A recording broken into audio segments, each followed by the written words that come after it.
Today's concept is fairly easy but an important one in order to solve mathematical problems, and it comes out pretty handy for people. One of them saying like, how do you actually find a quadratic equation just by looking at a graph? People think it's a really hard one, but trust me, once you get to know how to do this, it becomes like really easy. So without wasting any time, let's dive in. In order to find the quadratic equation, you should know it has a general formula or called the vertex form. A vertex form for a quadratic equation looks something like this: y equals a x minus h square plus k. Now once you know this, you need to know what is this h and k in this. So h and k, they are x and y values, or they're simply vertex. So h comma k is the vertex. Now what's a vertex? Vertex is the point in which the graph changes its course, or a turning point. So you can also call this a turning point, or in other words, you can also say like the maximum or the minimum of the graph. So whenever you see this h comma k, you know we're referring to a vertex. Now once we know the definition, and when we don't know the vertex of the graph, things start to get easy. So imagine if I ever ask you like find the equation of this graph, then the first thing you will do is locate the vertex. So step 1, locate the vertex.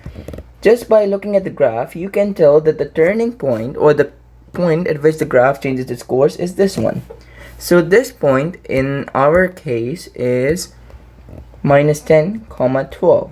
Now what? Now once you know your minus 10 comma 12 is your turning point, you can say this becomes my h, this becomes my k, and then substitute it back in the formula, which is y equals a x minus, now instead of h I'll write minus 10, so minus minus becomes plus 10, and then plus k, which is 12. And now we are not done. Why? Because there's this thing called a, and what is this a? I'll tell you in the end, but for now you need to find a. How would you find a? For that, you look for another point on the graph. For your reference, since I did not had a graph paper, I already highlighted that point. So let's just say the other point is minus 8 comma 8. It can be any point, because we're going to use this point to find a. Now how will we find a? Substitute this point back into the graph itself. So it's going to be 8 equals a, and my x becomes minus 8 plus 10 plus 12. Start simplifying this expression, you'll get 8a minus 8 plus 10 gives you 2 plus 12, and then it becomes 8 2a plus 12. Now take this 12 on the other side, you will have 2a equals 8 minus 12, which is minus 4. And once you figure this out, things genuinely start to get easy. And this was minus 8 comma 8, and then you just say a becomes minus 4 divided by 2, which is minus 2. Make sense? But look, we made a slight error because this over here has a square on top. So if I square this, this becomes 4a. I missed on this one. Now once you simplify this, your a becomes minus 1. Now what? Now you substitute the a back. It becomes y equals minus 1 x plus 10 square plus 12, and bingo, that's your equation. So this is a really simple way of using the vertex form to find the equation of a parabola or a quadratic expression.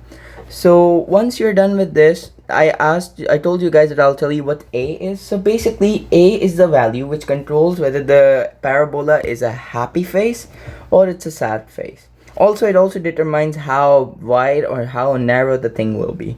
So all these features are determined by a itself. So a is that value which shows you this like how does this thing become. If you want to give it a shot, you can try finding, like I can draw you a graph, or in fact I'll just tell you, like let's just say your vertex is 2 comma minus 3, and your point on that same graph is 4 comma 5. You can give this thing a shot and tell me, or put your answers in the comments and apply the same idea. Just remember that the steps are super simple, and the steps are simply that you first find the vertex, then you place the vertex in the formula, And once you're done with the formula, in order to find a, find another point and substitute it in the formula.